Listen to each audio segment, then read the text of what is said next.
हम लोग शुरू करते हैं। स्पाइन सीधी, 3 बार ओम का उच्चारण, उसके बाद प्रार्थना। ओ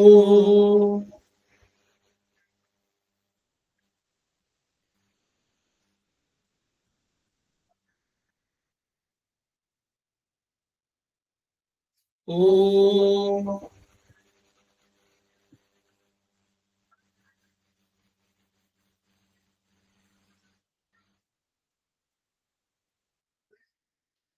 ओ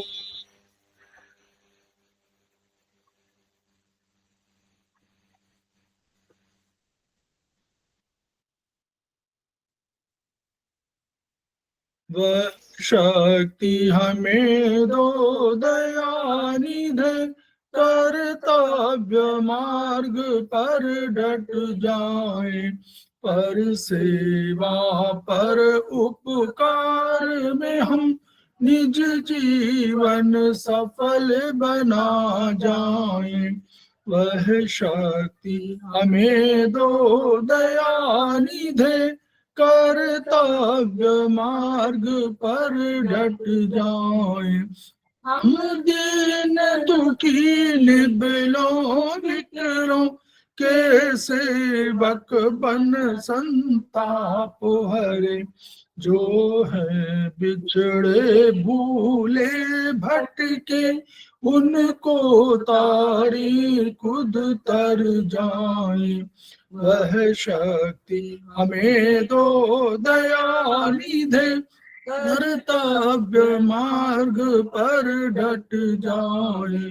छल द्वेष दंभ पाखंड झूठ, अन्याय से निश दिन दूर रहे, जीवन हो शुद्ध सरल अपना, शुचि प्रेम सुधारस बरसाए। वह शक्ति हमें दो दयानिधि, कर्तव्य मार्ग पर डट जाए। निज आन मान मर्यादा का प्रभु ध्यान रहे, अभिमान रहे, जिस देव भूमि में जन्म लिया, बलिदान उसी पर हो जाए। वह शक्ति हमें दो दयानिधि, कर्तव्य मार्ग पर डट जाए, पर सेवा पर उपकार में हम निज जीवन सफल बना जाए।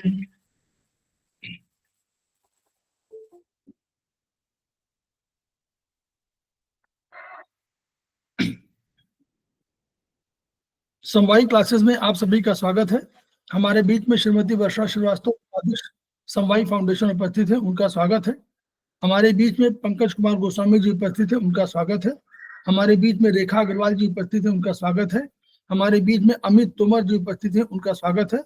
हमारे बीच में प्रतिमा रॉय जी उपस्थित है, सेमेस्टर 1 की स्टूडेंट है और हमारे समवाई फाउंडेशन के प्रमोटर है, उनका स्वागत है। हमारे बीच में उर्मिल गुलाटी जी उपस्थित है, उनका स्वागत है। हमारे बीच में अंजलि सचदेवा जी उपस्थित हैं, उनका स्वागत है। तो हम लोग समवाई फाउंडेशन के सदस्य हैं और हम लोग एक्यूप्रेशर शोध प्रशिक्षण एवं उपचार संस्थान प्रयागराज से संबद्ध हैं। वहां के मनीषी ब्रह्मलीन MP खेमका सर के हम ऋणी हैं, जिनकी वजह से यह संस्थान आपको इस रूप में मूर्त रूप में दिखाई दे रहा है। इसके अतिरिक्त हमको एक्यूप्रेशर से परिचय कराने के लिए प्रोफेसर सुषमा ओझा के भी हम कृतज्ञ हैं और उनके प्रति भी शुक्रगुजार हैं। संस्थान का एक मोटो है, each one reach one, each one treat one, each one teach one. उसी को आपके माध्यम से जन जन जागरण अभियान के तहत पूरे विश्व में फैलाने के लिए हम कृत संकल्प हैं और हमें विश्वास है कि ये हमारी विधा जो अपेक्षाकृत कम खर्चीली है, उसका लाभ केवल आपको ही नहीं मिलेगा बल्कि समस्त पीड़ित मानवता को मिलेगा। इन्हीं शब्दों के साथ हम आज की शुरुआत कर रहे हैं। हम लोगों ने पिछले दिनों में आयुर्वेदिक और चाइनीज, इसके अलावा बीएचबी मानव शरीर विज्ञान के बारे में भी पढ़ा, और हम ये जानना चाह रहे हैं कि अगर हम अपने किसी बीमारी के लिए हम ये देखते हैं कि उसका कारण क्या है, उस बीमारी का कारण कुछ होना चाहिए, उस कारण के आधार पर हम यह तय करते हैं कि हमारा जो है कैसे हमारा उपचार हो और इसमें कौन सा कारण है, ये बीमारी किन कारणों से आई है और किन तत्वों का असंतुलन हुआ है। यानी हम ये मानते हैं कि हम ऊर्जा के असंतुलन या ऊर्जा के संतुलन की बात करते हैं, और असंतुलन होने पर हमको बीमारी की आहट सुनाई पड़ती है। हम इसी कारण को जानना चाहते हैं। इसको हम लोग आयुर्वेद में हेतु सूत्र कहते हैं। हेतु लिंगौषध ज्ञानम स्वस्थातुरपरायणम त्रिसूत्रम शाश्वतम पुण्यम विबुधेयम पितामह। तो यह जो हमारा हेतु सूत्र है, उसी को हम जानने की कोशिश करते हैं आयुर्वेद में। अब इस हेतु सूत्र जानने के लिए हम लोगों ने बीएचबी क्यों पढ़ना शुरू किया, क्योंकि हम मानते हैं कि बीएचबी में भी, यानी मानव शरीर विज्ञान में, हमारे फंक्शनल क्या है, उनका स्ट्रक्चर क्या है, अगर हम जान जाएंगे तो हमारी विधा जो हम एक्यूप्रेशर कर रहे हैं वो और अधिक उसमें बल मिल जाएगा, उसमें और अधिक शक्ति आ जाएगी, और हम लोग और बेहतर से किसी का उपचार कर पाएंगे। तो उसी उसमें हम लोग अभी पढ़ रहे थे। ये हमारी किताब है अग्निवेश आयुर्वेदिक एक्यूप्रेशर। इसी पर हम लोगों ने अभी जो पहले पढ़ा था वो हम लोगों ने बॉडी शरीर संरचना यानी बॉडी मैनेजमेंट के बारे में पढ़ा था कि बॉडी में कितने शरीर में, क्योंकि हम लोग मानते हैं कि सेल, ये जो मॉडर्न साइंस है वो मानती है कि सेल सबसे स्ट्रक्चर और फंक्शनल इकाई है मानव शरीर में। जैसे मानव शरीर है वैसे सेल है, सेल में वही काम होते हैं जो मानव शरीर करता है। तो सेल सबसे छोटी स्ट्रक्चर और फंक्शन इकाई है। वो जब कई सेल एक तरह के काम करते हैं, वो जब मिल जाते हैं तो टिश्यू बन जाते हैं। जब वो टिश्यू, कई टिश्यू मिल जाते हैं तो वो ऑर्गन की संरचना करते हैं, जिसको हम लोग अवयव बोलते हैं हिंदी में, ऑर्गन की। और जब ऑर्गन हम लोग बना लेते हैं तो फिर कई ऑर्गन मिलकर एक सिस्टम को बनाते हैं, और कई सिस्टम मिलकर के एक शरीर की रचना कर देते हैं। तो हम लोग कई सिस्टम पढ़ा था हम लोगों ने। कार्डियोवास्कुलर यानी सर्कुलेटरी सिस्टम जिसको हम लोगों ने कहा, फिर हम लोग का श्वसन तंत्र पढ़ा जो हम लोगों ने सांस लेने की बात कही, फिर हमने एक्सक्रीटरी सिस्टम पढ़ा उसमें, फिर हमने आगे पढ़ा हम लोग नर्वस सिस्टम की बात कर रहे हैं, फिर हम लोग डाइजेस्टिव सिस्टम पढ़ा जो हमारा ब्लड बनाने के लिए एक सबसे बड़ी मशीनरी है, तो उस मशीनरी को हम लोगों ने पढ़ा। अब हम लोग आ रहे हैं नर्वस सिस्टम। जब शरीर में हम लोगों को चाहिए क्या, हम लोगों को चाहिए रक्त। रक्त में क्या चाहिए, प्रोटीन, कार्बोहाइड्रेट और फैट वगैरह सारी चीजें, पानी भी चाहिए, साल्ट भी चाहिए, मिनरल्स भी चाहिए, ये सारी चीज चाहिए। ये सारी चीजें, और उसके साथ रक्त में डिफेंस के लिए भी चाहिए। जैसे घर हम लोग बनाते हैं तो घर में भोजन भी चाहिए और डिफेंस की चौकीदारी भी करने के लिए को चाहिए, नहीं तो अगर दरवाजा बंद नहीं करेंगे तो कोई दुश्मन आ जाएगा। तो इसलिए हमारा डिफेंस सिस्टम भी हमारा होना चाहिए। तो ये ब्लड में डिफेंस सिस्टम भी है और भोजन पहुंचाने का सिस्टम भी है। तो ऑक्सीजन लेकर के हीमोग्लोबिन जाता सेल में, और सेल माइटोकॉन्ड्रिया में उसको बनाता ऊर्जा, और उसी ऊर्जा से हम लोग काम करते हैं। इस रक्त को ट्रांसपोर्ट करने का काम करता है हार्ट, तो हृदय करता है। तो हार्ट जब करता है तो हार्ट और स्मॉल इंटेस्टाइन वगैरह कई की सहायता से, स्मॉल इंटेस्टाइन डाइजेस्टिव सिस्टम जो पार्ट है वो रक्त के लिए आवश्यक प्रोटीन, कार्बोहाइड्रेट, मिनरल्स, विटामिन, इन सब की पूर्ति करता है।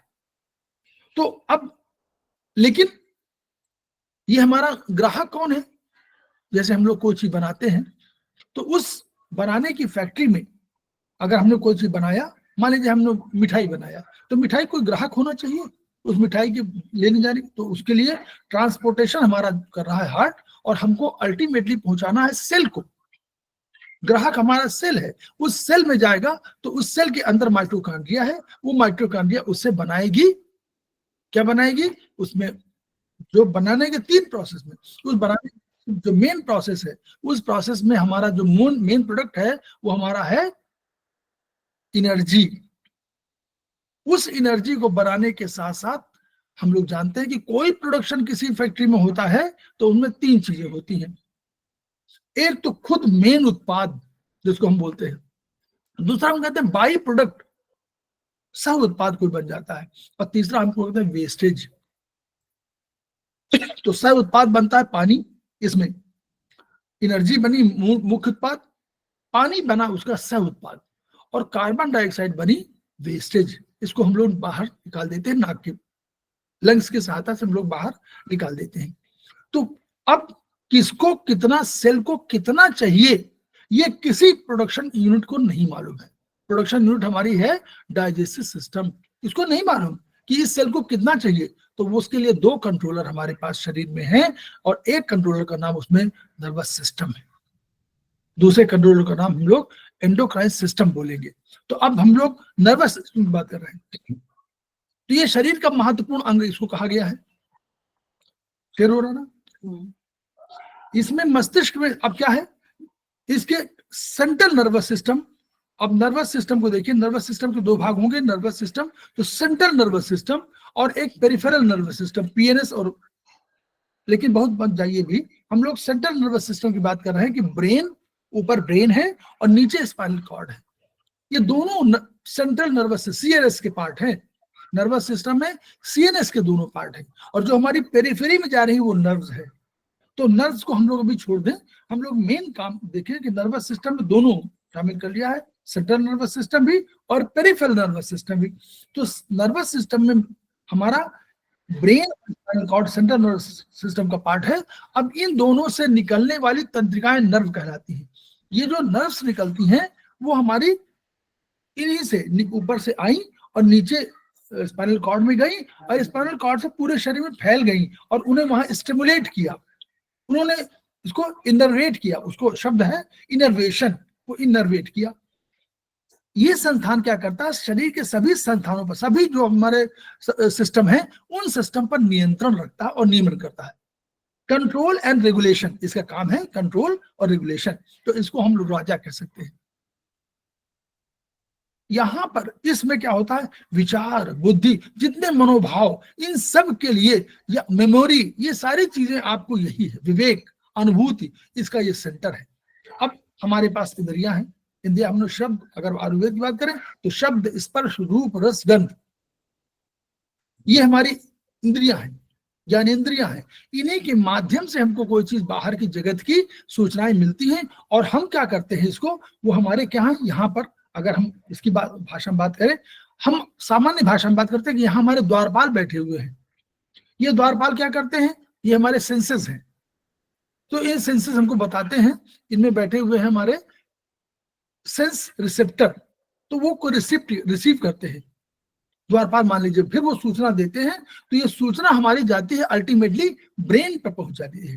कि हमने किसी आदमी को देखा तो हमने कहा कि एक आदमी आया हुआ है जो बहुत गोरा है, जिसको हमने देखा कि उसके वो लंबाई उसकी 5 फीट 6 इंच के आसपास है, वो थोड़ा सा मोटा भी है। सारी चीजें हमने बता दिया। अब उसने अपनी मेमोरी, क्योंकि मेमोरी जब छोटे बच्चे से लेकर के बड़े तक मेमोरी हम करते हैं, ये कौवा है, ये मोर है, ये गधा है, ये घोड़ा है, ये हाथी है, ये चाकू है, ये छुरा है, ये आग है, ये जो अनुभव कराते हैं, इसको उनका सेंस ब्रेन मेमोरी में डालता रहता है कि ये चीज आग है, आग में ऐसा होना चाहिए, जल में ऐसा होना चाहिए। तो ये सब सारी मेमोरी में जा रही है उसकी। तो जब वो आप पहुंचे और कोई उसने कहा कि एक आदमी आया, तो उसने मेमोरी में तुरंत डाला, उसने कहा ये आदमी तो हमारे घर के या गांव के पास का एक आदमी है, इसका नाम है रामानुज। एग्जाम्पल दे रहा हूं। अब रामानुज को, उनके रामानुज को देखा चेहरा, रामानुज का चेहरा मेमोरी में है, तो रामानुज को उन्होंने कहा ये उसको बैठाइए, तो आपने उसको तो बैठा लिया। तो ये जो सूचना देने का काम है, ये हमारी नर्व करती है, और ये नर्व हमारी सेंसरी नर्व कहलाती है। इनका नाम है सेंसरी नर्व। ये क्या करती है, स्किन लेवल से ब्रेन लेवल तक जाती है, और फिर ब्रेन लेवल में जो मैसेज, फिर वहां क्या होता है, सीपीयू है। जैसे सीपीयू, कैसे सीपीयू में क्या होता है, कंप्यूटर में हमारा एक सीपीयू है, उसमें हम सोच डालते हैं कि 2 + 2 + 2 + 2, आपने डाल दिया, तो उसको उसने एनालाइज किया इंटरप्रेट किया, और इंटरप्रिटेशन के बाद जो है डिस्क में आ गया, आपका जो आपका डिस्प्ले है उसमें आ गया कि इसका योग है 12। वो जो बताया, तो ये काम करता है हमारा सीपीयू की तरह ब्रेन करता है, सीपीयू ब्रेन है। उसने सब एनालाइज किया, एनालाइज करने के बाद एक ऑर्डर दिया कि ये आदमी हमारा परिचित है, इसको ड्राइंग रूम में बैठा दीजिए। इतना आदेश हुआ। ये आदेश किसने दिया? ब्रेन ने दिया। अब ये फिर एक नर्व के माध्यम से आया, इसको हम लोग बोलेंगे मोटर नर्व, इसको बोलेंगे मोटर नर्व। ये मोटर नर्व के माध्यम से आया, स्पाइनल कॉर्ड के थ्रू आया, ब्रेन से स्पाइनल कॉर्ड में आया, फिर चला गया पेरिफेरल नर्वस सिस्टम में, और सब उसने क्या किया, उसने पैरों को, उसने मसल्स को, अभी स्किन से सूचना गई थी, लेकिन अब उसने मसल्स को ऑर्डर दिया, उसने मसल्स को ऑर्डर दिया, और मसल्स में आपके चेहरे पर भाव आया, चेहरे परिवर्तन आया, आपको लगा कि परिचय है, तो थोड़ा सा मुस्कुराहट हो रही, तो मुस्कुराहट आई, तो वो भी आपके मसल्स में।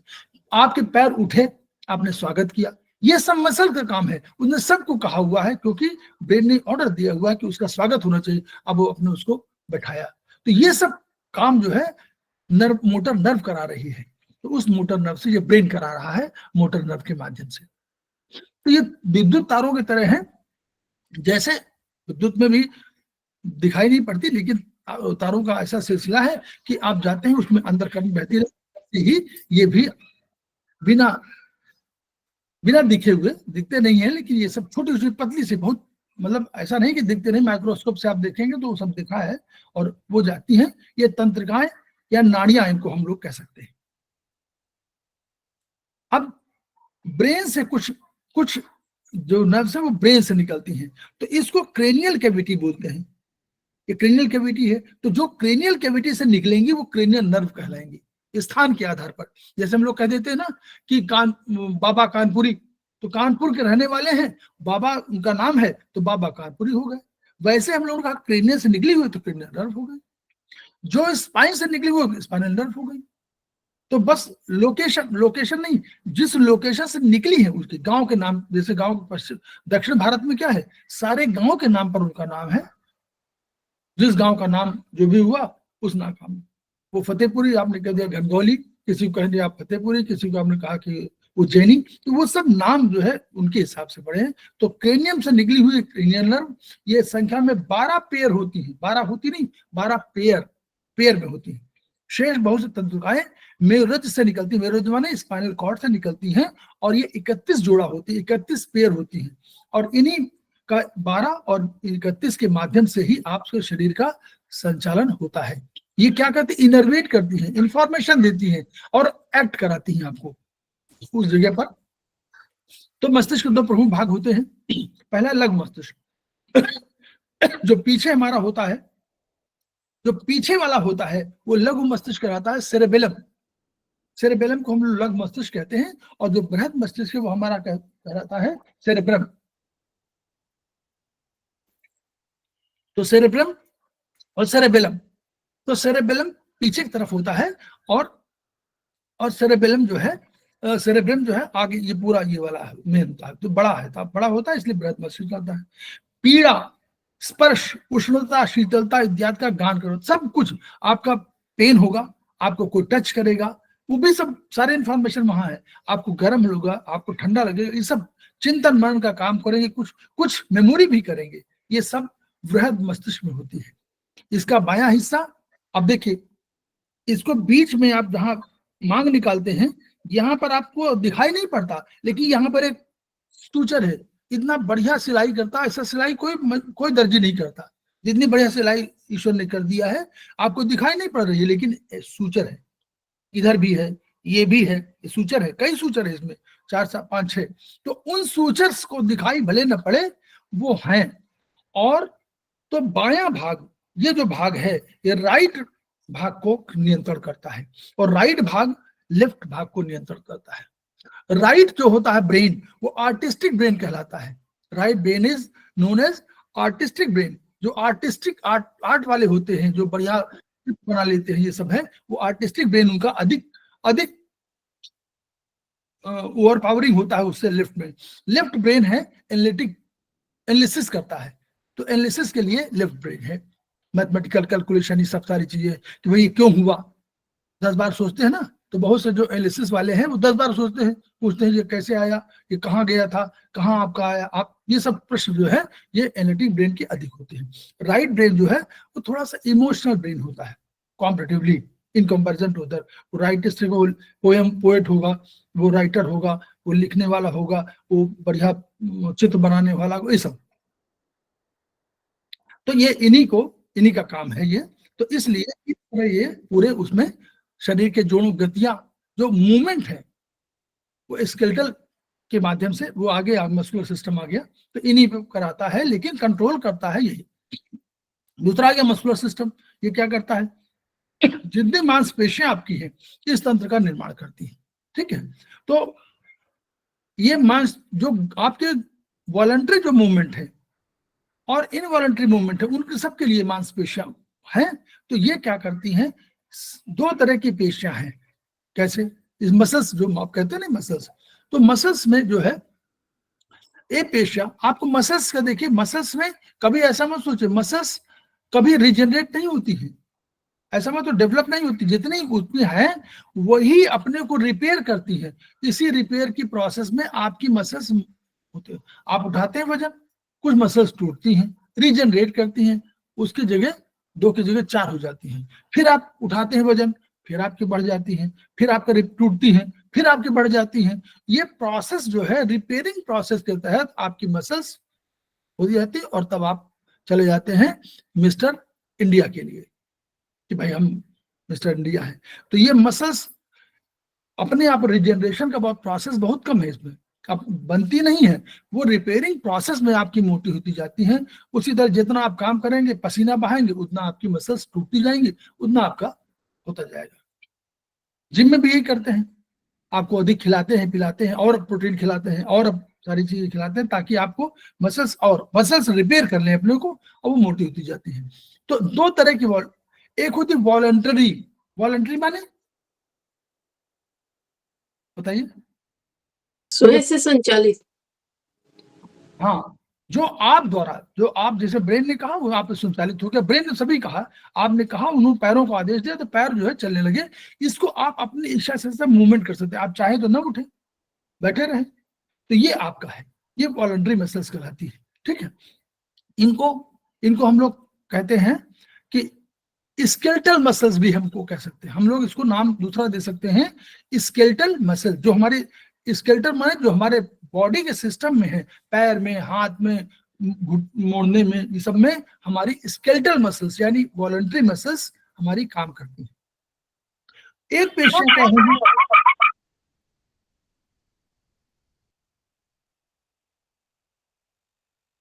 हमारी दूसरी क्या तरह पेशी हुई, एक ब्रेन ने तो ऑर्डर दिया है, ब्रेन ने ऑर्डर क्या दिया, कोई घटना घट गई और आपको दौड़ना पड़ गया, तो आपको ब्लड सर्कुलेशन बढ़ाना है, तो ब्लड सर्कुलेशन तो कंट्रोलर कौन है, हार्ट, आपने कहा ना ब्रेन है, तो ब्रेन ने ऑर्डर दिया हार्ट को, या हार्ट में बैठे हुए जो भी आपका सेंसर है उनके, कि आप इसका सर्कुलेशन बढ़ा दीजिए ताकि ऑक्सीजन और मिले, ताकि माइटोकॉन्ड्रिया और एनर्जी पैदा करे, ताकि आपको एनर्जी और मिले। तो ये जो काम हुआ ये आपके कंट्रोल में नहीं है, आपने तो कुछ, आप तो दौड़ना शुरू कर दिया कि अपना खुद ही सब देखेगा, तो हार्ट अपना देख रहा है बेचारा, लंग्स अपना देख रहा है, अधिक सांस ले रहा है तेजी से ताकि अधिक ऑक्सीजन आए, है ना। तो ये सब सारी जो हुई ये पेशियां आपकी इच्छा से संचालित नहीं होती, बल्कि हृदय, आमाशय, आंतों की स्टमक में आपने दिया भोजन के लिए, तो अपने आप चर्निंग हो रही, वो आपने कहने नहीं गए ना कि भैया चर्निंग करो, तो इनको इनवॉलंटरी मसल्स कहते हैं, और इन्हीं को दूसरा नाम है स्मूथ मसल्स। हमारे पेट में यानी स्टमक में नहीं, एब्डोमेन में, एब्डोमेन में दो तरह की मसल्स होंगी, क्यों, कोई बताएगा,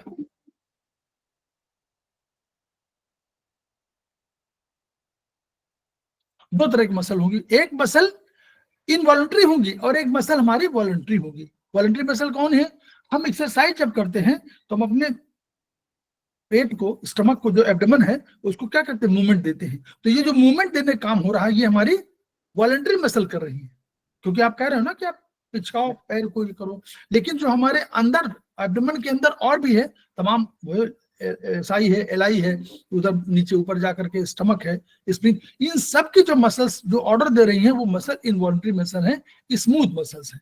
तो we can not move smooth muscles, we can move involuntary muscles और स्केलेटल मसल। तो ये स्केलेटल मसल का है, दिस इज कॉम्बो। पेशियों में संकुचन और शिथिलन का गुण होता है, कॉन्ट्रैक्चुअल, और पहले संकुचित और फिर शिथिल हो जाएंगे। तो यही जो है आपको चारों तरफ अस्थियों को घेरे रहेंगी और शरीर को आकार देंगी। अगर ये न हो मसल तो आप उतने सुंदर नहीं दिखेंगे, चाहे पुरुष हो चाहे नारी, जितना सुंदर आप दिखते हैं। ये सब आपको सौंदर्य बढ़ाने के लिए भी, शरीर की रक्षा करने के लिए, तमाम कामों के लिए है। शरीर को आकार देती हैं। ऐच्छिक पेशियां अस्थियों से टेंडन्स द्वारा जुड़ी रहती हैं, टेंडन्स होते हैं उनसे जुड़ी रहती हैं अस्थियां। तो ये टेंडन हुए, तो ये इसको टेंडन और एक शब्द और आएगा आगे चल के, तो ये टेंडन से जुड़ी रहती है, ताकि इन, देखिए इसमें क्या होता है, ये टेंडेंस क्या होते हैं, जो दो बोन होती हैं, तो टेंडेंस कभी एक बोन से नहीं जुड़े। तो मसल टेंडन बोन ये रिलेशनशिप है। तो क्या होता है, टेंडन एक बोन, दो बोन से अलग अलग जुड़ा होता है, ताकि आपको टेंडन में कहीं कोई प्रॉब्लम हो तो टेंडन हिलाने का, टेंडेंस में कोई चीजें होंगी तो मसल में क्या, वो अपना मसल क्या करेगी, दोनों टेंडन से जुड़ी होंगी और ऐसे जुड़ी होगी तो ये मूवमेंट करेगी, तो ऐसा मूवमेंट हो जाएगा। इसलिए आपका मूवमेंट होता है, बोन मूवमेंट नहीं करती, बोन तो ऐसे स्थिर। पेशियों में संकुचन प्रसार से हाथों पैरों गर्दन की गतियां इसी कॉन्ट्रैक्शन और एक्सपेंशन से, तो आप आगे चलेंगे, आगे पढ़ेंगे बहुत, मुझे लगता है चौथे सेमेस्टर में शायद। लेकिन सब ये सब उसका प्रिलिमिनरी है, ताकि आप जाने कि हम लोग आगे क्या पढ़ने जा रहे हैं और हमको समझ में आ जाए कि कहाँ है। नहीं तो मालूम ही नहीं पड़ेगा स्प्लीन कहाँ है, मालूम नहीं पड़ेगा स्टमक कहाँ है। तो ये सब जानना जरूरी है। फिर बोनी सिस्टम, अस्थि तंत्र लगभग 206 हड्डियों से मिलकर बना है, ये मॉडर्न साइंस कह रही है। आयुर्वेद कहता है 300 से अधिक हड्डियां हैं, ठीक। लेकिन हड्डियों के नाम, उन्होंने हड्डियों के नाम अलग जो कर दिए हैं उसकी वजह से है, अदरवाइज कुल मिलाकर 306 के 206 के आसपास ही होगा। हड्डियां क्या है, जुड़ करके एक आपका स्ट्रक्चर प्रदान करती हैं। आप खड़े होते हैं, आप चलते हैं, आप मूवमेंट करते हैं, ये उन्हीं की है। अब इसके प्रमुख कार्य क्या है, नरम मुलायम ऊतकों और अंगों का सहारा और सुरक्षा देना। ये उनके, ये बीच में अंदर होती हैं और ये उनको प्रोटेक्शन देती हैं इनकी वजह से, और इनको वो भी बाहर पे मसल्स भी प्रोटेक्शन देती हैं। तो ये क्या, गतिशील बनाने का काम करते हैं, मूवमेंट करते हैं और आपको खड़े रखते हैं। एक्सिस में आपको खड़े हैं, आप पैर फैलाए हुए हैं, आप हाथ कर रहे हैं, ये सब काम का हड्डियों का है। ये सख्त हड्डियां जोड़ों पर लीवर के समान काम करती हैं। लीवर माने, हम लीवर माने वो लीवर नहीं जो हम लोग उसको यकृत मानते हैं। ये लीवर माने जैसे साइंस का लीवर है कि मतलब एक डायरेक्शन से दूसरे डायरेक्शन को फोर्स मोड़ देना, इसका लीवर, ये लीवर है। तो वो लीवर के समान गति करती हैं, ताकि आप मूवमेंट इधर भी कर लें इधर भी कर लें। ये सब गतियां लीवर के कारण होती है, लीवर सिस्टम के कारण होती है, जो साइंस का शब्द है, जिससे शरीर के विभिन्न कार्य संपादित होते हैं। कूलों की हड्डी, सीने के सामने हड्डी स्टर्नम, यहाँ पे स्टर्नम बोन होती है, बिल्कुल यहाँ पर, जहां पर आपको आप बीच में हाथ रखेंगे तो ये इस जगह पर आपको मिलेगा स्टर्नम। तो ये स्टर्नम बहुत ठोस हड्डी है, बिल्कुल उसी पर बेस करती है दोनों तरफ रिब्स।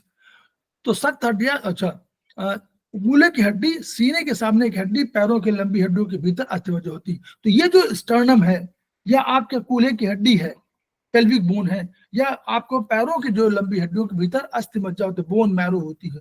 इस बोन मैरो में रक्त का निर्माण होता है। बच्चों में हड्डियां पूर्ण विकसित अवस्था में नहीं होती हैं।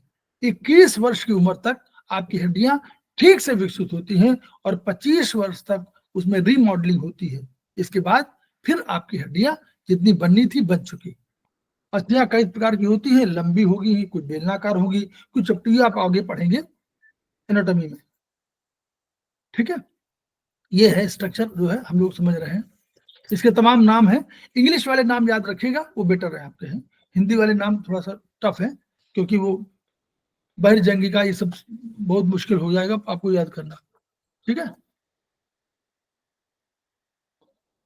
हाथों की ऊपरी भुजा, जो ये वाली है ना, हाथों की ऊपरी भुजा, ये वाली, ये एरिया, ये वाला, ये क्या है, भुजा कंधों से जुड़ी हुई है। यहां से देखिए, ये वाली भुजा यहाँ कंधे से जुड़ी हुई है। इसमें एक हड्डी है ह्यूमरस, ये हाथों की सबसे बड़ी हड्डी है, ह्यूमरस है।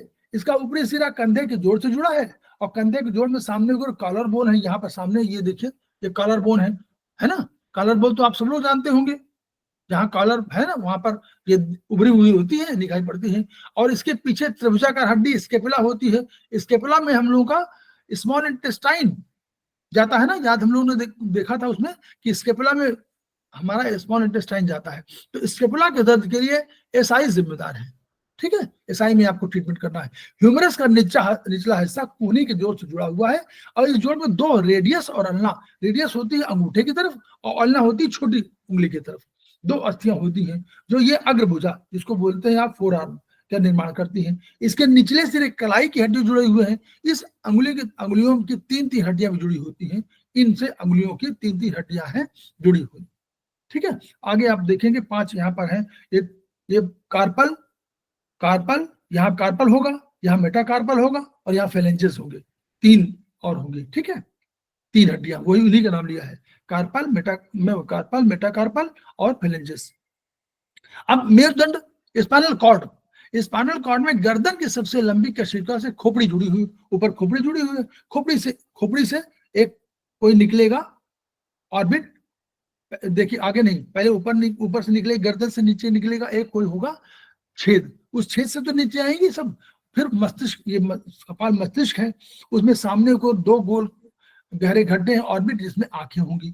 नीचे सामने नाक की हड्डी है, ये उसमें बताया हम। फिर नीचे जबड़ा, इसके नीचे ऊपरी जबड़ा मैंडिबल, ऊपर ऊपरी जबड़ा हुआ, और नीचे मैक्सिमल, क्या मैक्सिलरी, तो ये हो गया। पास के टेम्पोरल, कान की हड्डी से निकले हुए, टेम्पोरल ये भाग है, तो ये हड्डी जो है टेम्पोरल भाग है, ठीक है। इस हड्डी से निकले हुए सिरों से दोनों ओर कान के पास की टेम्पोरल हड्डी के निकले हुए निचला जबड़ा जुड़ा, इससे जुड़ा होता है। ऊपरी और निचले जबड़े में 16 दांत, इधर 16 इधर 16 हड्डियों के बने खांचों में लगे होते हैं। कुल मिलाकर हम लोग पढ़ते हैं ना 32 होते हैं, तो वही इसका उसका रेशियो 2123/2123 है। 2 1 और 2 और 3, 2 1 3, 2 5 3 8, 8 ऊपर 8 नीचे, फिर 8 ऊपर 8 नीचे, इस तरह, ठीक है। 8 चौक 32 हो गया। फिर धड़ की पसलियों के 7 जोड़े स्टर्नम से जुड़े होते हैं, इसी में पसलियों के 7 जोड़े स्टर्नम के जुड़े होते हैं, जो आगे से पीछे आपके स्पाइनल कॉर्ड से, और इधर जो है स्टर्नम से जुड़े होते हैं। पीछे की ये पसलियां वक्ष की कशेरुकाओं से जो वर्टिब्री होता है, स्पाइनल कॉर्ड का वर्टिब्री, उनसे जुड़े होते हैं। नीचे की दोनों जोड़ी पसलियों के अग्रभाग स्वतंत्र होते हैं। नीचे की जो जोड़ी होंगी वो बिल्कुल अलग होंगी उससे, मतलब वो तैरती होती हैं, इनको तैरने वाली बोलती है, तैरने वाली पसलियां, ठीक है। धड़ में पेल्विस की अस्थियां 2 समान भागों के, अब पेल्विस में भी 2 तरह की यूं हड्डियां जुड़ी हुई है, एक इधर के, एक लेफ्ट के, एक राइट के। पीछे की ओर ये क्रम से जुड़ी होती है। इसके दोनों तरफ कूल्हे के जोड़े में जांग की लंबी बेलनाकार सबसे बड़ी हड्डी फीमर है आपकी, जो ऊपर आपकी पेल्विक जोन से, पेल्विक जॉइंट से, और आपके ये जांघ वाली जो है वहां तक हड्डी फीमर है। फीमर थोड़ा सा सबसे बड़ी हड्डी है, हाथों पैरों को सबको देखा जाए तो फीमर सबसे बड़ी है। इसका निचला सिरा घुटने के जोड़ द्वारा टिबिया और फिबुला नामक 2 लंबी अस्थियों से जुड़ा होता है। टिबिया फिबुला नीचे होती है, ठीक। तो इन दोनों के निचले सिरे और पैर के पंजे की हड्डियां कैल्केनियम और टेलेस मिलकर एंकल जॉइंट के निर्माण करती है। और ये कैल्केनियम और टेलेस जो है, ये जो है 7 टॉर्सल हड्डियों के मान है। और फिर उसके आगे, जैसे यहाँ पर कार्पल थी, नीचे टार्सल हो गई, जैसे ऊपर यहाँ मेटाकार्पल थी, यहाँ मेटाटार्सल हो गई 5। इसमें पैर की उंगलियां की छोटे छोटे हड्डियां आगे जुड़ी होंगी, वो फिर फेलेंजेस कहलाएंगी। तो ऊपर कार्पल, मेटाकार्पल और फेलेंजेस, नीचे टार्सल, मेटाटार्सल और फेलेंजेस। ये हम लोगों ने यहां तक पढ़ा। अब ये सिस्टम रिप्रोडक्शन सिस्टम है। इसकी आवश्यकता क्यों पड़ी? जब ब्रेन और नर्वस सिस्टम दोनों कंट्रोल कर रहे हैं तो रिप्रोडक्टिव सिस्टम की जरूरत क्या पड़ी कि हमारी सबकी प्रत्येक जीव कोशिश ये करता है कि वो अपनी तरह का संसार में छोड़ जाए। तो एक रिप्रोडक्शन का एक सिस्टम हुआ कि अपनी तरह का एक जीव हम बनाना चाहते हैं, तो ये हमारे सिस्टम में ही रखा गया कि फिर उसको अधूरा छोड़ दिया गया। एक व्यक्ति जो पुरुष और नारी में कोई पूर्ण नहीं है, पुरुष को भी अधूरा छोड़ा गया, नारी को भी अधूरा छोड़ दिया गया, और दोनों के माध्यम से रिप्रोडक्शन का एक सिस्टम खोजा गया जिसमें नर और मादा यानी लेडी और मतलब पुरुष, मेल और फीमेल दोनों मिलेंगे और तब एक रिप्रोडक्शन का काम करेंगे। ये संस्थान मनुष्य में प्रजनन और संतानोत्पत्ति के रूप आवश्यक है। ये अलग अलग के प्रजनन अंग हैं। अब दो तरह के अंग होंगे, एक बाह्य बाहर होंगे जो मतलब आउटर होंगे, और एक इंटरनल होंगे। तो जो आउटर इंटरनल, तो जो बाहर से दिखाई देते हैं उन्हें बाहरी बोलेंगे, नेचुरली सही बात है। पुरुषों में क्या है? पुरुषों में दो हैं, एक तो आपका पेनिस होगा और एक आपका टेस्टिस होगा, दो। लेडीज में वायु जनांग होंगी, जिसमें एक तो पहले नीचे योनि वाला और दूसरा वाला आपका स्तन वाला होगा, तो ब्रेस्ट वाला पोर्शन, तो दो उसमें होगा। तो अब इसी को हम लोग आगे देखिए, ये चित्र बना हुआ है, चित्र में भी आपको बहुत समझ में नहीं आएगा, लेकिन ये हम लोग आगे चल के सेकेंड सेमेस्टर में पढ़ेंगे पूरा उसमें, लेकिन अभी हम लोग केवल जान लेते हैं क्या है। तो आंतरिक अंग में क्या है?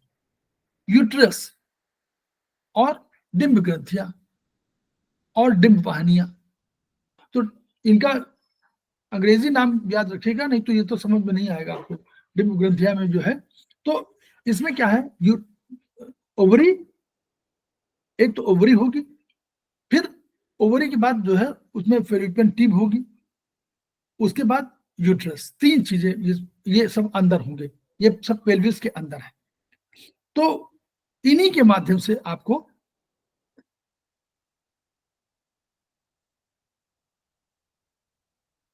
इसमें दिखाया नहीं गया अभी,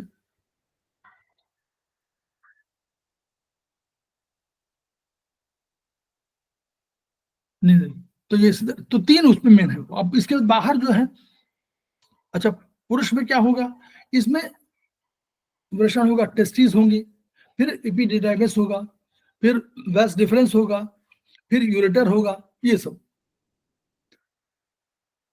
वहां का यूरेटर लेडीज की तुलना में इसका यूरेटर बड़ा होगा, मतलब वो जो नीचे का बाहर से यूरेटर से जो निकलेगा वो उसका अलग से उसका साइज होगा, इसलिए क्योंकि उसमें बाहर में आगे निकलता है, इसलिए वो उसकी लंबाई अलग होती है, पेनिस अलग से होता है। डिंब ग्रंथ डिंब या अंडे का और वृषण शुक्राणु का निर्माण करते हैं। अब ये जो हमारे हैं, ये प्राइमरी सेक्स ऑर्गन है, क्योंकि ये ही तय करते हैं कि हमारा जो लेडी में ओवा और इसमें स्पर्म का क्रिएशन कौन करता है। तो यही क्रिएशन करते हैं जो हम लोग पहले बताया। और जब ओवा और स्पर्म मिलते हैं तो एक आपको रचना होती है, नए नए शरीर की रचना होती है, और वो जाइगोट कहलाता है। वही जाइगोट आगे डेवलप करता है और फिर जाकर के यूट्रस में वो चिपक जाता है, और जब यूट्रस में चिपक जाएगा उसके बाद उसको एक पर्टिकुलर वो है, लगभग 280 डेज, हाँ 280 डेज का समय है, 280 डेज के बाद वो। तो गौरतलब है कि डिंब और शुक्राणु में आधे क्रोमोसोम, अब क्रोमोसोम्स कुल मिला करके हमारे पास 23 होते हैं, तो 46 हो गए। उसमें 22 जो है ऑटोसोम होते हैं, 22 पेयर ऑटोसोम होते हैं, और दो पेयर जो है एक्स और वाई, वो अलग एक्स एक्स होता है या एक्स वाई होता है। तो ये जो हमारे हैं, तो ये अगर एक्स एक्स से मिल गया तो लेडी, मतलब उसमें जो है बेबी जो हो गया वो क्या कहते हैं, फीमेल चाइल्ड होगी, और अगर एक्स वाई मिल गया तो वो मेल चाइल्ड होगा। Total chromosomes 46। लड़की या लड़का होना लिंक क्रोमोसोम्स पर निर्भर करता है। जो क्रोमोसोम्स है एक्स एक्स पर, वही दो तरह के होंगे, एक्स और वाई। अगर लेडी है तो एक्स एक्स होगा उसके जोड़े, और पुरुषों में एक्स वाई का होगा। तो जब एक्स एक्स एक्स से मिलेगा तो उसकी रचना होगी, तब वो लेडी हो जाएगी, अगर एक्स वाई मिलेगा तो पुरुष हो जाएगा। यही उसका है, तो एक्स वाई है। तो यानी ये जो पॉइंट है कि लड़का या लड़की होना पुरुष के एक्स वाई क्रोमोसोम पर ही निर्भर करता है, इसमें मेन रिस्पॉन्सिबिलिटी मेल की है, उसमें फीमेल की रिस्पॉन्सिबिलिटी नहीं है।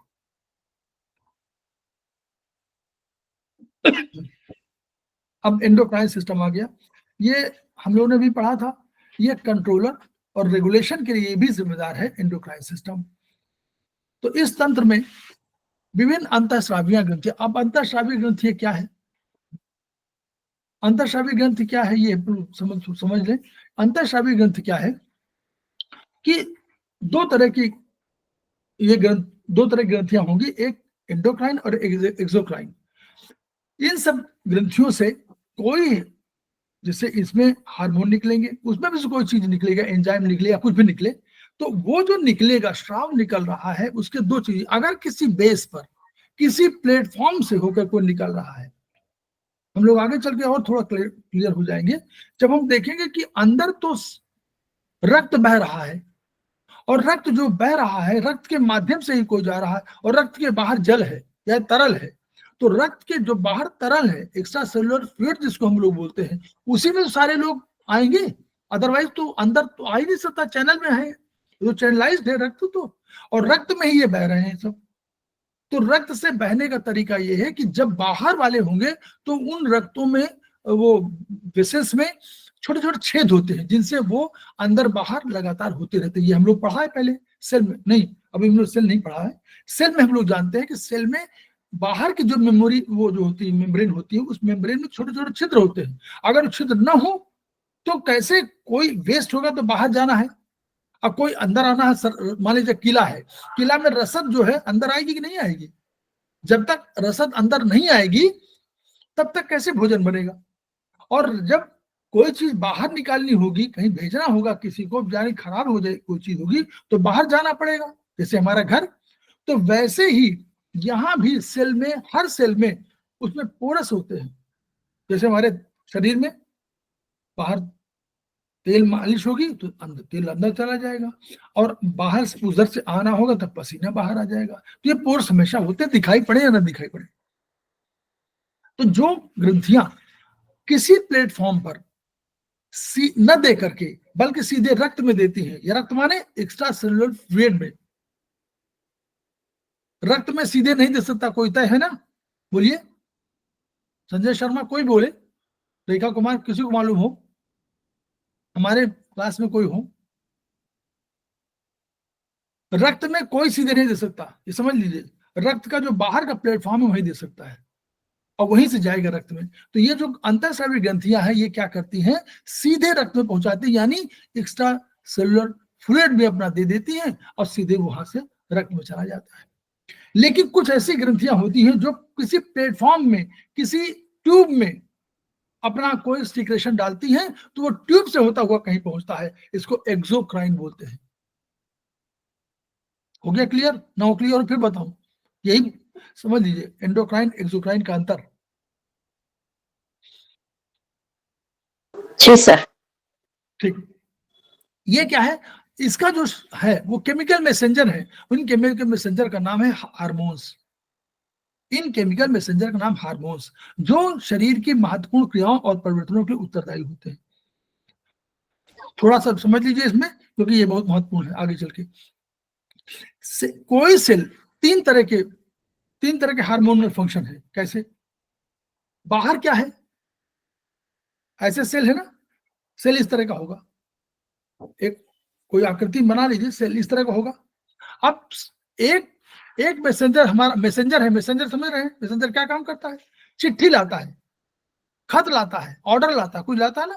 तो ऑर्डर एक लाया मैसेंजर, जो जिसकी पहुंच केवल द्वारपाल तक है, तो यहीं पर आया वो, और इसने दरवाजे को वहीं बात किया और अपने चिट्ठी दिया, लौट गया।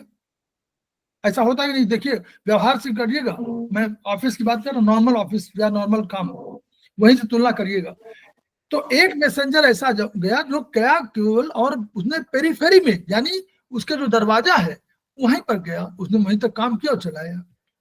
दूसरा व्यक्ति है, अब सेल के अंदर क्या है, हम लोगों ने पढ़ा था, साइटो साइटो आगे बोलिए, plasma, cyto, plasma yes, plasma cytoplasm, एक गया उसने साइटोप्लाज्म परिवर्तन कर दिया, उसके केमिकल परिवर्तन कर दिया, तो एक दूसरा, तो दूसरा उसकी पहुंच और अंदर है। एक ऑफिस में गया, किसी ऑफिस में, वहां जो बाहर गार्ड बैठा हुआ है उससे मिला, लौट आया। एक अंदर गया और जहां स्टाफ बैठा हुआ, बाबू बैठे हुए, वहां गया और वहां वहां उनको कुछ काम कराया, लौट आया। तीसरे तरह का ये है, वो गया सीधे न्यूक्लियस में मिला। न्यूक्लियस माने ब्रेन का सेल सर, केंद्रक, ब्रेन नहीं, न्यूक्लियस, न्यूक्लियस माने सेल के अंदर सेंटर पार्ट को कहते हैं। न्यूक्लियस माने मालिक, स्वामी, उस घर का राजा, उस सेल का राजा, उसका स्वामी, उसका जो, जैसे हमारे घर में एक कोई हेड हो, हमारे बाबा हो, दादा हो, कोई, वो उस घर का मुखिया, ये है सेल का नाम, हेड ऑफ द फैमिली। उसको ब्रेन भी कह सकते हैं। जैसे हमारे ब्रेन तुम हेड है ना, वैसे उसको सेल का ब्रेन कह सकते हैं। सेल का मस्तिष्क है, सेल का प्राण है, सेल का मालिक है, सेल का मुखिया है, ये उसको कहा जाता है। क्लियर? तो अब एक आदमी गया सीधे मैसेंजर और सीधे मुखिया से मिल लिया, तो कौन इंपॉर्टेंट तीनों में से है? जो सीधे मुखिया से मिला। तो जो सीधे मुखिया से मिला सबसे महत्वपूर्ण वो है, क्योंकि वो मुखिया से मिले सारा काम करा लेगा, वो सीधे मुखिया से मिलेगा और कह देगा हो गया। ठीक, तो वैसे ही अब देखिए, तो तीन तरह के फंक्शन है, ये समझ लीजिए, मैं बता रहा हूं, आगे पढ़ेंगे आप लोग सेकेंड सेमेस्टर में। ठीक, अंतःस्रावी ग्रंथियां वे ग्रंथियां हैं जिनके स्राव नलिकाओं द्वारा अंगों तक नहीं आते, बल्कि सीधे रक्त प्रवाह से मिलकर संबंधित अंगों तक पहुंचते हैं। वही बात कह दिया इन्होंने। ये ग्रंथियां शरीर के विभिन्न भागों में स्थित होती हैं। अब इनका विवरण। पिट्यूटरी ग्लैंड मास्टर ग्लैंड कहलाती है। बहुत दिनों तक ये माना जाता था कि मास्टर ग्लैंड यही चीफ ग्लैंड है, लेकिन बाद में रिसर्च ने बताया कि नहीं, hypothalamus is the chief orchestra, chief of the orchestra. Note कर लीजिए आप लोग, सेकेंड सेमेस्टर में है सर, ये फर्स्ट में नहीं मिलेगा। तो उसके बाद पिट्यूटरी ग्लैंड, जहां पर आप नारियां टिकुली लगाती हैं, बिंदी लगाती हैं, वही मास्टर ग्लैंड उसकी जस्ट पीछे होती है। ठीक है, ये ग्रंथ मस्तिष्क के निचले भाग में होती है। इसमें कई तरह के हार्मोन्स, 7 तरह के हार्मोन्स निकलते हैं, 7 2 9 तरह के। एक इसके 2 भाग होते हैं, एक एंटीरियर माने सामने का, और एक पोस्टीरियर। उसमें आगे इधर सामने वाला होगा एंटीरियर, और जो पीछे वाला होगा पोस्टीरियर। पोस्टीरियर से 2 निकलते हैं और एंटीरियर से 7 निकलते हैं। ये शरीर की क्रियाओं के अलावा अन्य अंतःस्रावी ग्रंथियों का भी नियमन करते हैं। अब इसमें भी तमाम तरह के हार्मोन हैं। एक हार्मोन है जो वहीं बगल में कहीं होगा, उसी को प्रभावित कर लेगा। बगल, जैसे आपको कहा गया कि भाई कोई कहा गया कि राम मंदिर बना था, तो राम मंदिर का चिट्ठी दे दीजिए, तो आप गए, दूर देने के बगैर बगल में पड़ोसी बैठा हुआ, उसको चिट्ठी दे दिया, तो आपका काम खत्म हो गया। तो एक तरह के हार्मोन ये है, बगल में चिट्ठी दे दिया, खत्म हो गया काम।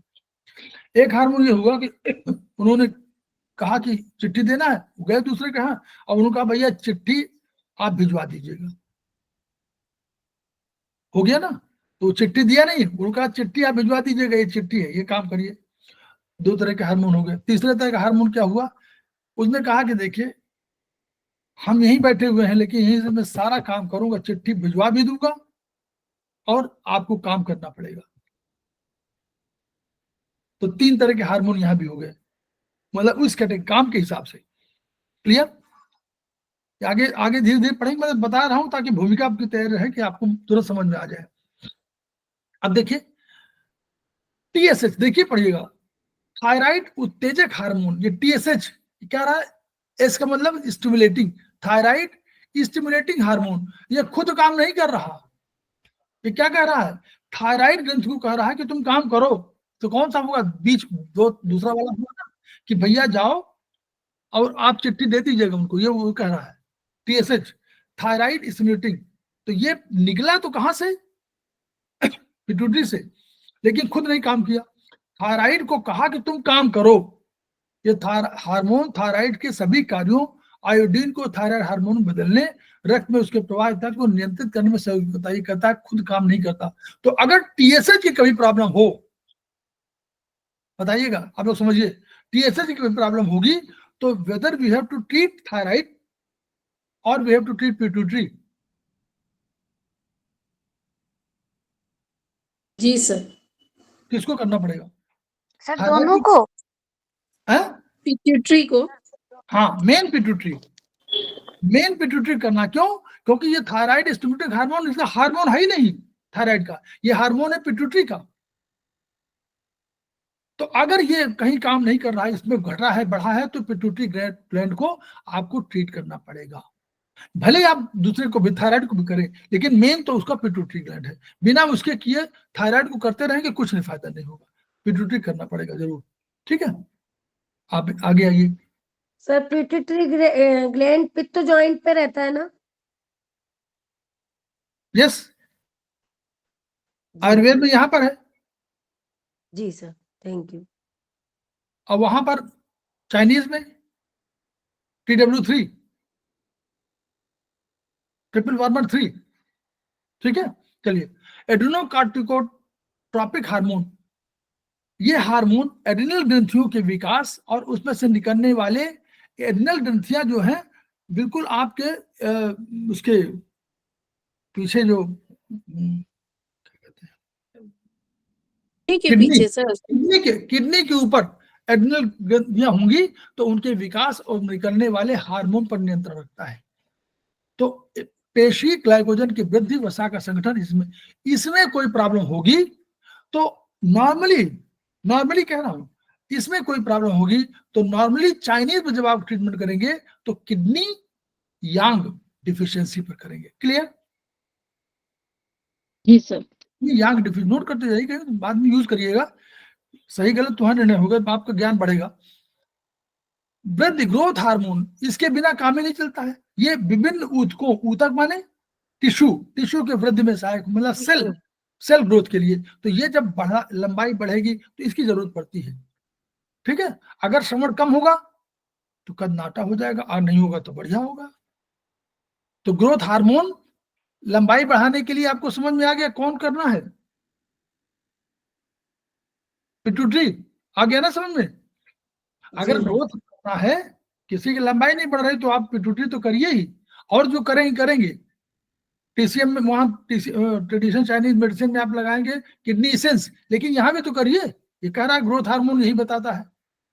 ऐसे नोट करते चलिए, यही ज्ञान है। फॉलिकल उत्तेजक हार्मोन FSH, तो ये क्या है? स्टिमुलेटिंग हार्मोन है, ये निकलता है, ये फॉलिकल्स को स्टिमुलेट करता है। तो ये ओवेरियन फॉलिकल्स और पुरुषों में ये बहुत इंपॉर्टेंट है। LH और FSH दोनों बहुत इंपॉर्टेंट है, मेल के लिए और फीमेल के लिए। जो मेल में पुरुषोचित जो होता है, वो ग्रोथ होती है, वो वही तय करते हैं दोनों, और नारियों में भी यही तय करते हैं। जो 13 का 12-13 साल की उम्र में, और पुरुषों में लगभग 14 साल की उम्र में जो परिवर्तन होता है, वो इन्हीं FSH और LH की वजह से होता है। क्लियर? ये तो कार्पस ल्यूटियम के निर्माण में सहायक होता है, और स्तनों का विकास भी होता है। जो नारी को नारी बनाने में सहायक होता है LH। पुरुषों में स्त्रीलिंग हार्मोन करेगा, वो क्या करेगा? वो टेस्टिस में प्रभाव डालेगा और उसको स्टिमुलेशन करके और उसका निर्माण शुरू कर देगा। टेस्टोस्टेरोन करेगा, टेस्टोस्टेरोन बनाएगा तो आगे फिर बनने लगेगा, स्पर्म बनना शुरू होगा, ताकत बढ़ेगी, ये सब होगा। तो अगर कभी इन द प्रॉब्लम टेस्टोस्टेरोन कम हो रहा हो, तो LH FSH की भूमिका, यानी पिट्यूटरी की भूमिका है। ट्रीटमेंट पिट्यूटरी पे करना पड़ेगा। जो पिछला खंड है ऑक्सीटोसिन, ये पिछला ये है, ये वर्चुअली इसका भी ऑक्सीटोसिन का जो डेवलपमेंट है या निकलना, श्रवण है, वो होगा हाइपोथैलेमस से। और ये जो है, लेकिन ये यहाँ स्टोरेज होता है बैक वाले में, पीछे पोस्टीरियर में। और ये ऑक्सीटोसिन ये इसको love oxytocin, yes, love hormone भी बोलते हैं शायद इसको, यस, यही है। तो ये दोनों में ऑक्सीटोसिन में ये भी प्रभाव करेगा। और दूसरा ADH है। ये क्या होगा? ये आप पढ़ेंगे किडनी वाले में, इसमें जब ये करेगा तो ये बढ़ेगा, तो क्या होगा? अगर पानी या कोई साल्ट अधिक जा रहा है तो इसको रोक लेगा, ठीक है, अवशोषण की मात्रा को बढ़ा देगा और मतलब फिर सोख लेगा, क्योंकि किडनी ने निकाल दिया।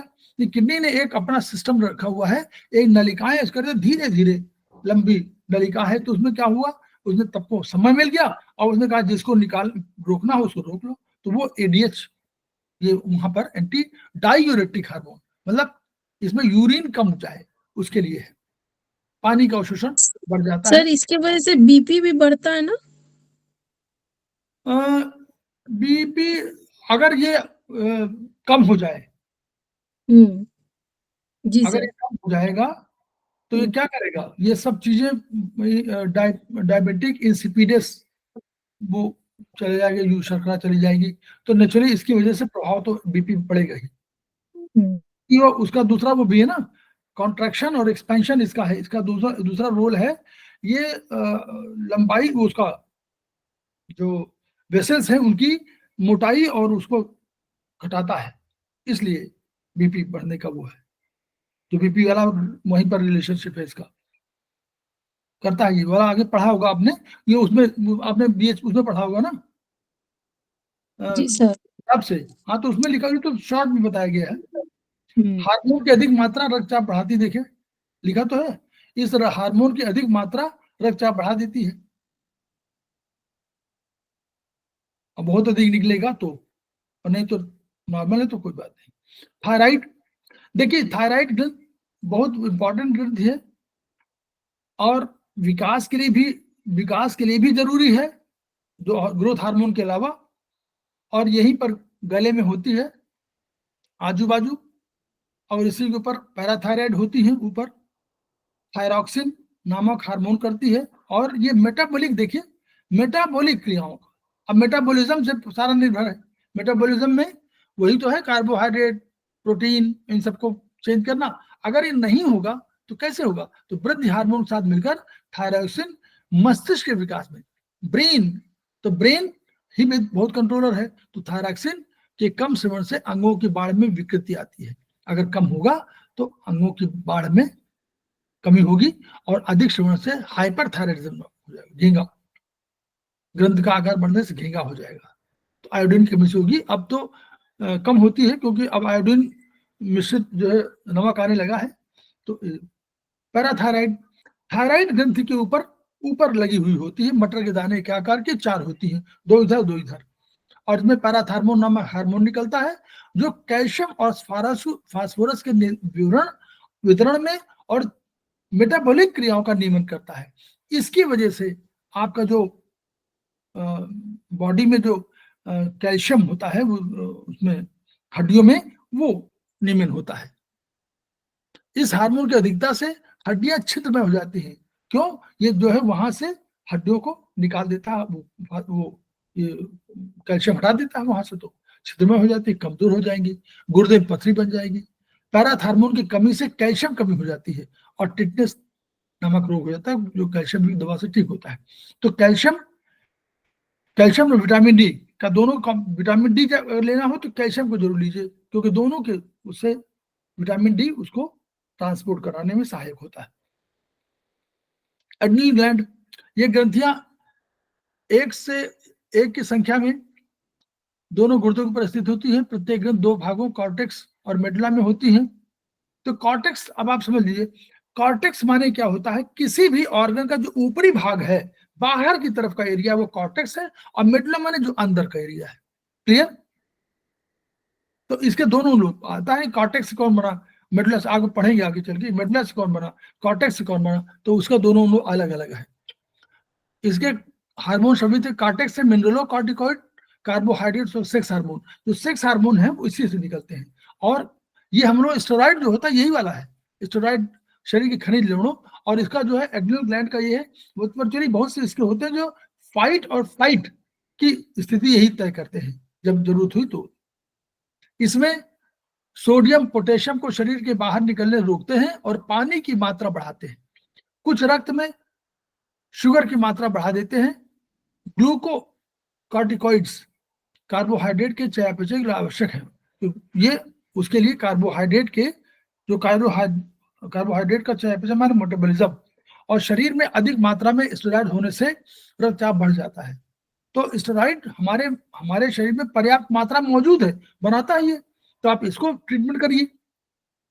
लिम्फेटिक ऊतकों के क्षतिग्रस्त होने से शरीर की संक्रमण के प्रति प्रतिरोध क्षमता, अगर लिम्फेटिक ऊतक हमारे क्षतिग्रस्त हो जाएंगे तो वही डिफेंस के लिए सेना हमारी वहीं टिकी हुई है, सिपाही हमारे वहीं बैठे हुए हैं, अगर वो हो गई तो शरीर में हम लोग जो इन्फेक्शन से हमारी जो इम्यूनिटी है वो कम हो जाएगी।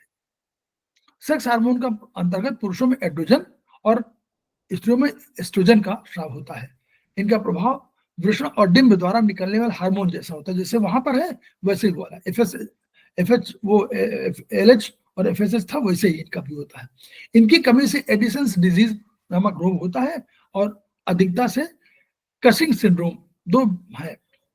एड्रेनल की मेडुला से, मेडुला माने बीच अंदर वाला, दो महत्वपूर्ण हार्मोन एड्रेनल और नॉर एड्रेनल निकलते हैं।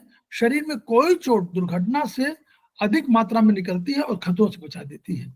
उसे गिरा हुआ रक्तचाप बढ़ता है, हृदय की धड़कने की गति और शीघ्र बढ़ाती है, श्वसन क्रिया को भी तेज कर देती है। तो ये उसके रिजल्ट्स हैं। थाइमस, थाइमा अगेन दोनों फेफड़ों के मध्य हृदय के लगभग ऊपर होती है। बच्चों में 2 वर्ष तक गलत है, 2 वर्ष तक क्या मतलब बढ़ती है, 14 वर्ष तक रहती है और 14 वर्ष के बाद भी सिकुड़ने लगती है और सिकुड़ कर छूट जाती है और वयस्क के बाद व्यक्ति में बिल्कुल तंत्र में बहुत छूट हो जाती है। तो ये धायमा की तरह है, जैसे 14 साल तक आपको प्रोटेक्शन देती है धायमा और उसके बाद फिर अपने आप उसकी रोल खत्म हो जाता है। एंटीबॉडी और टी लिम्फोसाइट्स तैयार करती है, बहुत महत्वपूर्ण है, आगे पढ़ेंगे रक्त वाले में, जब आप पढ़ेंगे सेकंड सेमेस्टर में तो इसका अधिका पूरा आएगा। पिनियल बॉडी लाल रंग की गुठली के आकार की होगी, मस्तिष्क के तीसरे नीला के पीछे स्थित होगी वेंट्रिकल्स के, और इस ग्रंथ के कार्य अभी तक याद नहीं हो सके हैं। लेकिन जो मेन चीज है ये पराभौतिक जो आध्यात्मिक सुखों के लिए सबसे बड़ी ग्लैंड है। आपको जब सहस्त्रार चक्र की बात आप सुनेंगे तो जो उससे ब्रह्मांड से आपका संपर्क होना होगा तो यही पीनियल बॉडी अपने सिक्रेशन को बढ़ा देती है। ये पीनियल ग्लैंड का सिक्रेशन अगर नहीं हुआ तो ये अंधेरे में होता है, इसलिए जब अगर अंधेरे में और जब से कम होता है तो नींद कम हो जाती है। इसीलिए कहा जाता है कि जब आपको सोना हो तो कमरे में अंधेरा कर दीजिए। और इसीलिए जो साधु सन्यासी होते हैं इसी आध्यात्मिक खोज के लिए पीनियल ग्लैंड को विकसित कराने के लिए गुफाओं कंदराओं में रहते हैं, ताकि ये ग्लैंड विकसित हो जाए और उनका सहस्त्रार चक्र जो है वो खुल जाए और ताकि वो जाकर के और ब्रह्मांड से सीधे संपर्क स्थापित कर सके। लिम्फेटिक सिस्टम, अब एक सिस्टम ऐसा है जो कूड़ा करकट भी आप देखते होंगे, कूड़ा करकट, तो कूड़ा करकट आपको न निकले बाहर तो क्या होगा। तो लिम्फेटिक सिस्टम एक ऐसा सिस्टम है जो बीच में जब आपका रक्त वाहिनियां ब्लड वेसल्स आप जा रहे हैं तो कोई रक्त गिर गया, कोई उसमें मतलब उसके जो आपके न्यूट्रिएंट्स है वो गिर गए, तो उनको ये बटोर करके और फिर हृदय में ले जाती ताकि सफाई हो जाए और ये हमें यूज हो जाए।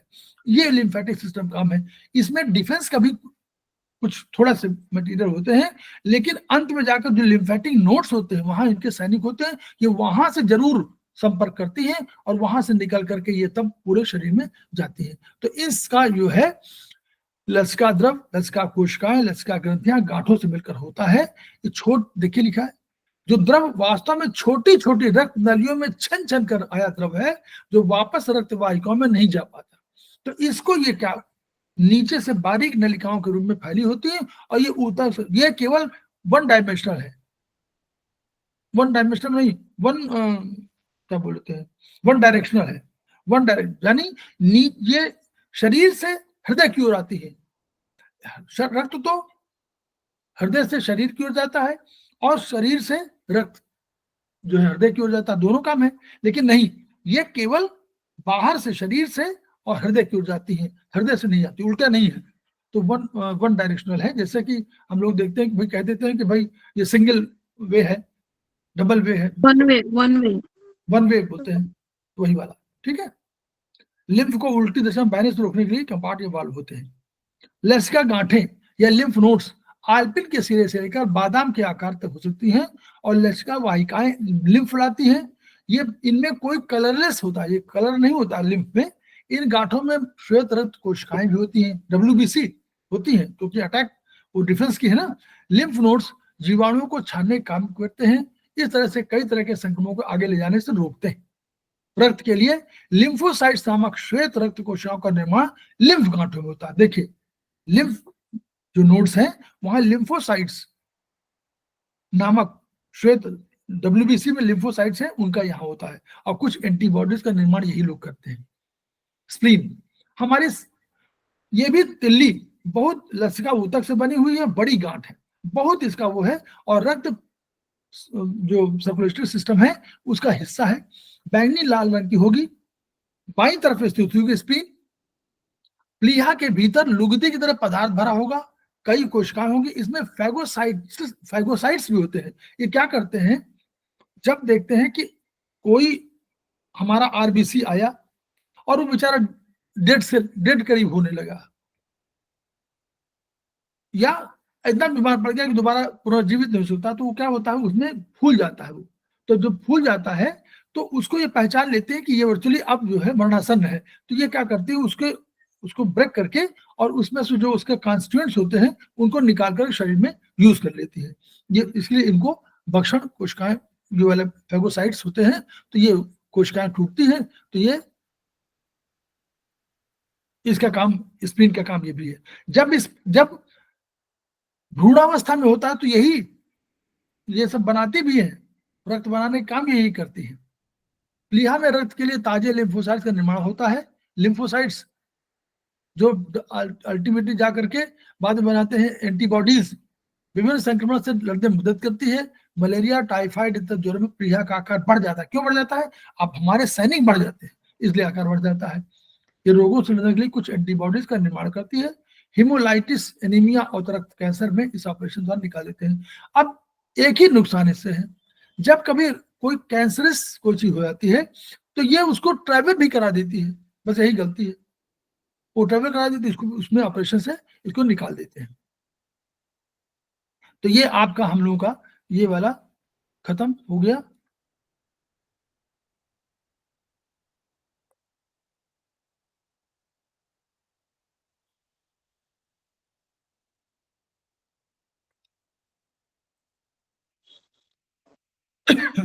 ये हम लोग का चैप्टर 1 आज खत्म हो गया है। अब हम लोग आगे पढ़ेंगे। तो ये हम लोग का इसलिए आवश्यक था। ये कहीं चल रहा है क्या, खुला हुआ है किसी का?